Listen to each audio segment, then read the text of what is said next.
Good morning. Let's read Matthew 26, verse 14 to 16.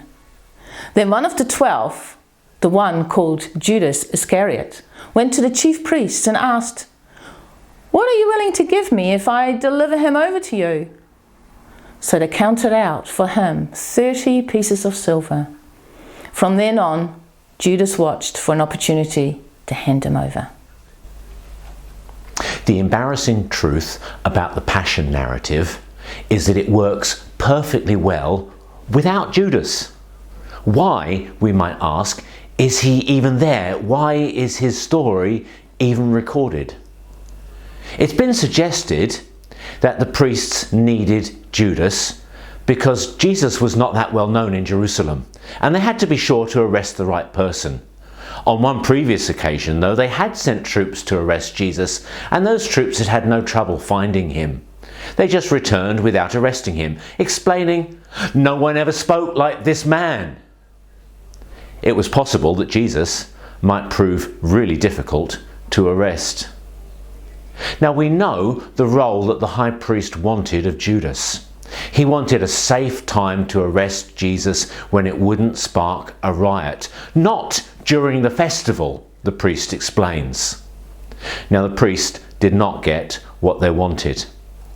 For Judas called the time at the worst possible moment, late at night on the day before the busiest day of the whole year, before the Passover day. The reason was perhaps what Judas had heard at the Last Supper. Jesus is talking about dying. He seems resigned to the fact now might be the only opportunity you get to arrest him. That's why everything that follows is so rushed. Now we know the other role that the high priest wanted of him.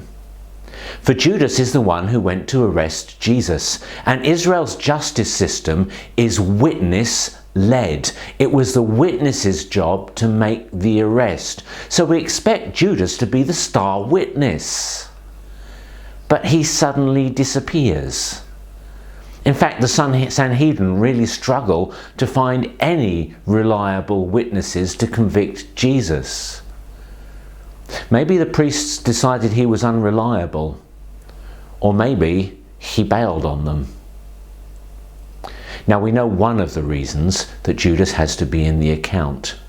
Jesus dies at Passover. He is, according to Paul, our Passover lamb. Before the lambs could be sacrificed, they had to be inspected by a priest to make sure that they really were perfect and acceptable for sacrifice. There is an abiding tradition that Judas was a priest, and there's reason to believe this from the Gospels.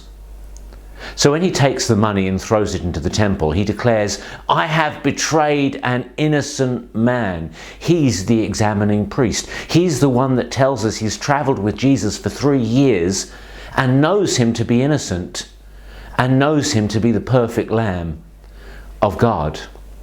But I don't think this is the main reason that Judas is there. I think he's there to remind me that it was my sin that betrayed the Lord, that it was my actions that made it necessary for Jesus to die. Judas is me. And if Judas has a role to play, then it's to remind me to stay faithful. Judas, don't you come too close, for I fear that I might see that traitor's look upon your face might look too much like me. For just like you, I've sold the Lord, and often for much less, and like a wretched traitor betrayed him with a kiss.